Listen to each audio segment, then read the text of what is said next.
Welcome back to Econ to Sight, everyone. Today, we're diving into a fascinating explainer that sits right at this incredible intersection of energy security, global geopolitics, and, well, heavy industrial chemistry.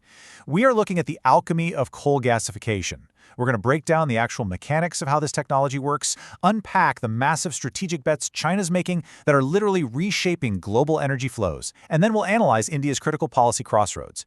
Trillions of dollars in future energy infrastructure depend on the decisions being made right now around this one specific technology. And with global supply chains facing, unprecedented stress lately, understanding this process is absolutely crucial. So here's our roadmap for today's explainer. We'll start with the foundational science in Section 1, the catalyst.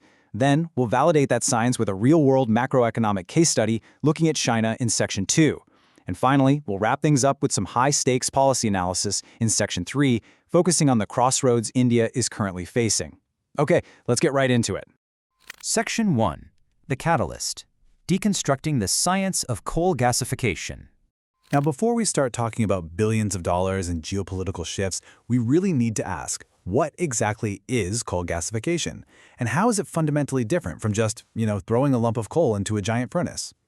Well, to wrap your head around this, think of a lump of coal as a fully built Lego castle. Traditionally, we basically just set that castle on fire to generate heat for electricity. Pretty straightforward. But gasification does something entirely different. Instead of burning it, gasification is like using a highly specialized machine that uses extreme pressure and steam to carefully dismantle that Lego castle back into its individual basic bricks. In the chemistry world, those individual bricks are called syngas, which is a super versatile mixture of hydrogen and carbon monoxide. And these two molecules, they are the fundamental chemical precursors to almost everything in our modern industrial world. Because you now have these raw building blocks, you aren't just limited to making heat anymore. You can snap those chemical bricks back together to create plastics, fertilizers, liquid fuels, or even a direct substitute for natural gas. It's a total game changer. So let's look at the actual industrial process and see how this moves from our little Lego analogy into real-world chemistry. It basically happens in 4 distinct steps. First up is feed preparation, where the raw coal is crushed and prepped. Second is the core gasification step itself. This happens inside a highly pressurized reactor where the coal gets hit with a controlled mix of oxygen and steam at intense temperatures. We're talking anywhere from 800 to 1600 degrees Celsius. Honestly, hitting 1600 degrees Celsius without accidentally just burning the coal up is an absolute engineering marvel. It requires an incredibly precise, limited supply of oxygen. That prevents the coal from fully combusting and instead forces it to chemically break apart. Third, we have the cleanup phase. That raw syngas we just made is scrubbed to remove stuff like sulfur, particulates, and carbon dioxide. And finally, we reach the end use. That clean syngas is routed out to generate power, synthesized into chemicals like methanol, or transformed into pipeline-ready fuels. And that, in a nutshell, is the whole shebang. All right, moving on to Section 2, the case study, China's massive energy bet. Shifting our focus from the factory floor to the global stage, you might be wondering, why is the world's top energy importer suddenly pouring billions into this highly specific and, let's be honest, fairly old technology? Well, the answer lies in how shifting geopolitics completely rewrites economic equations. Back in 2011, China kicked off the ambitious $3.7 billion Fuxin coal-to-gas project. But by 2014, the whole thing was completely suspended. The environmental concerns, the logistical nightmares, the massive costs, it just made the project unviable. But fast forward to 2026, and suddenly the project is back online. Why the change of heart?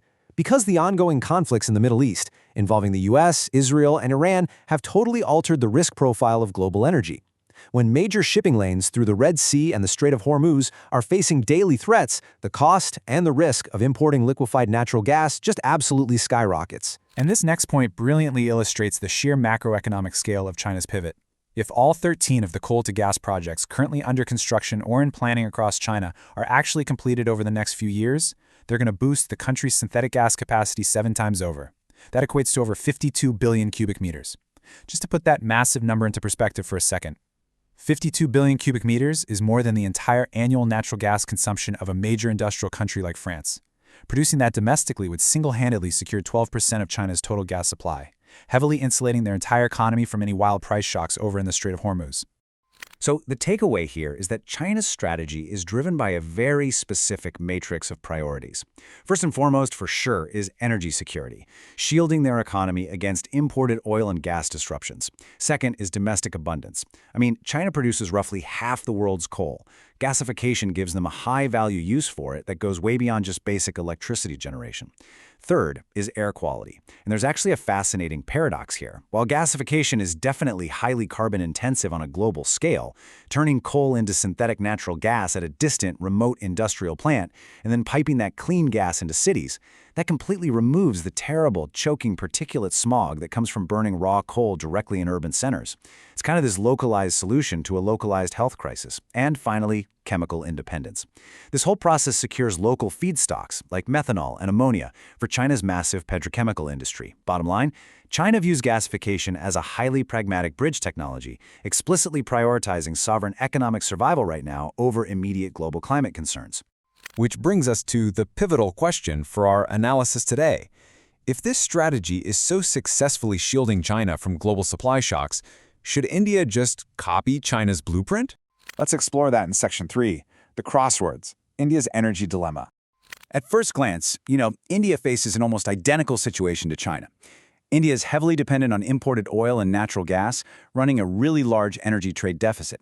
And just like China, India holds immense domestic coal reserves, the fifth largest in the entire world, actually. So the initial argument for India to aggressively pursue gasification, mostly to stop foreign exchange from bleeding out of the country, is incredibly strong. But, and this is a big but, India cannot simply copy and paste this technology. Why? Because the raw materials themselves are fundamentally different. Take a look at this. Global and Chinese coal typically has an ash content of around 10 to 15%.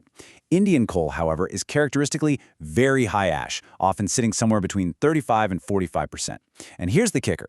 Most global gasification technology is simply not designed to handle 40% ash content. It creates severe technical hurdles. We're talking massive slag handling issues, intense reactor fouling, and just drastically lower syngas yields across the board.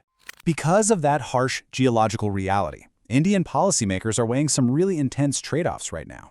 On one side, we have the strategic incentives. Gasification would reduce those crippling foreign exchange outflows. It substitutes for really expensive liquefied natural gas imports, and honestly, it could act as a vital economic anchor for regional industrial jobs in economically lagging, coal-heavy states like Jharkhand and Odisha.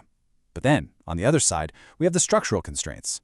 Beyond the extreme ash issue we just talked about, gasification is incredibly water-intensive. And unfortunately, India's main coal regions are already facing severe water stress. Furthermore, because it's so expensive to adapt this tech for high-ash coal, it requires heavy government subsidies just to be economically viable. And perhaps the biggest elephant in the room, building massive coal infrastructure today creates 30 to 40 years of carbon lock-in that directly clashes with India's very ambitious renewable energy goals. Literally every dollar of capital spent subsidizing a coal gasification plant today is capital not being spent building out India's future green hydrogen infrastructure. They are in direct competition. So, to directly answer our core question, should India just pursue a wholesale replication of China's gasification model? The data strongly suggests the answer is no. Instead, India needs a highly targeted, selective approach. Let's break down the verdict by sector so you can see what I mean. For fertilizer feedstock, meaning creating ammonia, the answer is a resounding yes.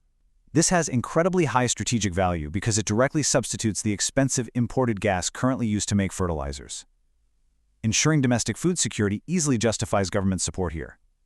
For chemicals, like methanol, the verdict is selective. It's absolutely worth piloting to develop domestic engineering capabilities, sure, but it is not ready for a massive, state-backed scale-up. Not until that high-ash processing technology drastically improves. For power generation, the answer is just a flat no. Renewables, particularly when paired with storage, are simply becoming cheaper for generating new electricity in India right now. And for household gas, the answer is also no. Unlike China, India's gas pipeline network currently lacks the massive, nationwide scale required to efficiently transport synthetic natural gas to millions of individual homes.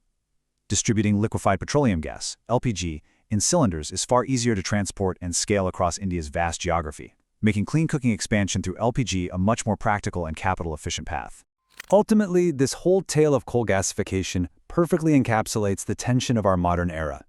It highlights how different geological realities and fiscal constraints force nations down completely different paths, even when they're facing the exact same global pressures. And it leaves us with a pretty profound question to consider today. As the energy transition accelerates globally, will nations prioritize perfect climate solutions or practical sovereign security?